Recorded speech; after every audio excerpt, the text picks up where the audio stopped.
ओम गणेश हर हर महादेव। जैसे कि आप सब जानते हैं कि इस 10 जुलाई बृहस्पतिवार को व्यास पूर्णिमा है, गुरु पूर्णिमा है। तो सबसे पहले तो उसकी आप सभी को बहुत सारी शुभकामनाएं मेरी ओर से।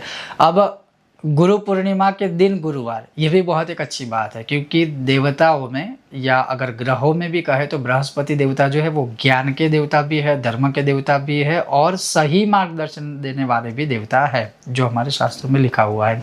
अब सबसे बड़ी बात यह है जो विशेष रूप से आज मैं आपको यह वीडियो के माध्यम से बताऊंगा कि श्री ललिता सहस्त्र का पाठ या उसके अलावा श्री विष्णु सहस्त्र का पाठ या उसके अलावा कौन सा व्रत हमें इस दिन करना चाहिए, और यह सारी चीज़ें शास्त्रोक्त है।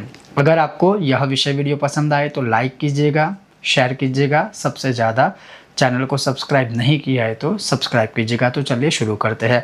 अब सबसे पहला प्रयोग जो श्री ललिता सहस्त्र नाम स्तोत्र में ही लिखा हुआ है कि पूर्णिमा की रात्रि को कांसे की थाली में जल लेकर खुले आकाश का जो चंद्रमा है उनका प्रतिबिंब उस थाली में दिखे, हम बैठे हैं हमारे सामने वो दिखे, और फिर उसकी मानसिक पूजा करके श्री ललिता सहस्त्र का पाठ अगर कोई करता है तो उसका जो फल है वो बहुत महापुण्य फल देने वाला है।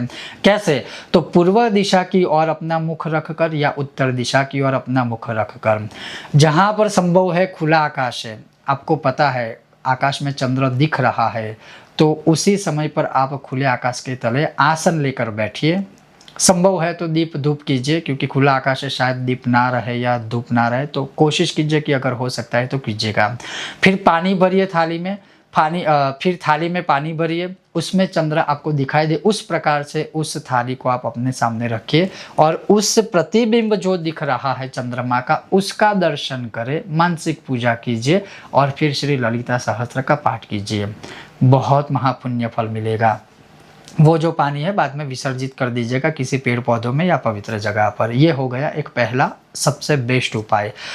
और ये जो करना है वो रात्रि के चंद्र उदय हो जाने के बाद या चंद्रोदय के समय आप कर सकते हो, रात्रि काल में देश काल के अनुसार। एक प्रश्न और सबका होगा कि कई जगह पर चंद्र नहीं दिखाई देगा, कई जगह पर खुले आकाश के तले नहीं बैठ सकते हैं, कई जगह पर शायद बारिश है, या देश काल के अनुसार अगर ऐसा संभव ना हो तो क्या करें?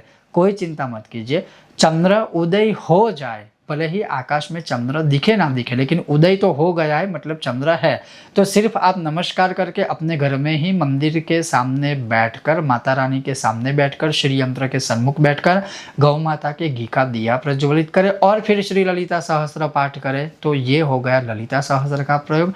दूसरा, पौर्णमास्यां च संक्रांतौ कृतवान सत्य पूजनम, बड़ी पूर्णिमा है, गुरु पूर्णिमा है, व्यास पूर्णिमा है, तो इस दिन विष्णु सहस्त्र का पाठ तो बनता ही है और करना ही चाहिए। कोई विशेष नियम नहीं है, सुबह करे, दोपहर करे, शाम को करे, रात्रि काल में करे, बस भगवान श्री विष्णु के सामने विष्णु सहस्त्र का पाठ करे। और अगर व्रत की बात करें तो पौर्णमास्यां च संक्रांत कृतवान सत्य पूजनम, अर्थात जो कोई भी मनुष्य पौर्णमासी के दिन सत्यनारायण व्रत कथा करता है या करवाता है तो उससे बड़ा महान महात्म्य और क्या हो सकता है। उसके वहाँ लक्ष्मी जी को जाना ही पड़ेगा, स्थिर रूप से लक्ष्मी नारायण के साथ उनके घर में निवास करेगी। और जब गुरु पूर्णिमा है, बड़ी पूर्णिमा है, तो उस दिन तो अवश्य यह व्रत करना चाहिए।